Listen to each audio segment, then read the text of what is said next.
Welcome to new TV Telugu. Telangana ప్రభుత్వం మరో సంచలన కార్యక్రమానికి శ్రీకారం చుట్టింది. ఇప్పటికే ఎన్నికల్లో ఇచ్చిన హామీలను ఒక్కొక్కటిగా నెరవేరుస్తూ ముందుకెళ్తోంది రేవంత్ సర్కార్. అధికారంలోకి వచ్చిన వెంటనే మహిళలకు బస్సులో ఉచిత ప్రయాణం, 200 యూనిట్ల ఉచిత విద్యుత్, 500కే గ్యాస్ సిలిండర్ పథకాలను ప్రవేశపెట్టింది. ఇందిరమ్మ ఇల్లు, రైతు భరోసా పథకాలు కొనసాగుతున్నాయి. ఈ క్రమంలో మరో కీలక నిర్ణయం తీసుకుంది. రాష్ట్రంలోని కిడ్నీ వ్యాధిగ్రస్తులకు గుడ్ న్యూస్ చెప్పింది. తెలంగాణ ప్రభుత్వం కీలక నిర్ణయం తీసుకుంది. రాష్ట్రంలోని కిడ్నీ వ్యాధిగ్రస్తులకు గుడ్ న్యూస్ చెప్పింది.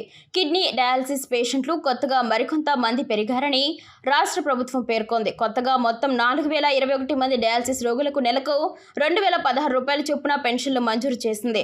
పంచాయతీరాజ్ గ్రామీణాభివృద్ధి శాఖ మంత్రి సీతక్క ప్రత్యేక చొరవతో ఈ నూతన లబ్ధిదారుల ఎంపిక ప్రక్రియ వేగంగా పూర్తయింది. మే నెలలో 4021 మంది డయాలసిస్ రోగులకు పెన్షన్లు మంజూరు చేసింది రాష్ట్ర ప్రభుత్వం. ఈ మేరకు ఆదేశాలు జారీ చేసింది. కిడ్నీ రోగులు నిత్యం ఆసుపత్రులకు వెళ్లి డయాలసిస్ చేయించుకోవాల్సి ఉంటుంది.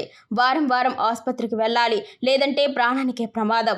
ఈ నేపథ్యంలో కిడ్నీ రోగులకు పెన్షన్ మంజూరు చేయడం రాష్ట్ర ప్రభుత్వం తీసుకున్న చారిత్రక నిర్ణయంగా చెప్పవచ్చు. ఈ నిర్ణయంతో కిడ్నీ రోగులు ఆర్థికంగా నిలదొక్కునే పరిస్థితి ఉంటుంది. మరోవైపు రాష్ట్రంలోని హెచ్ఐవి రోగులకు కూడా పెన్షన్ అందించేందుకు రాష్ట్ర ప్రభుత్వం సిద్ధమవుతోంది. ఇప్పటికే 13,000 మందికి పైగా హెచ్ఐవి రోగులు దరఖాస్తు చేసుకున్నట్లు సమాచారం. ఈ క్రమంలో త్వరలో అన్ని రకాల కొత్త పెన్షన్ల కోసం లబ్ధిదారుల ఎంపిక జరగనున్నట్లు తెలుస్తోంది. ఈ మేరకు పంచాయతీరాజ్ గ్రామీణాభివృద్ధి శాఖ ఆర్థిక శాఖ అనుమతులు సైతం కోరింది.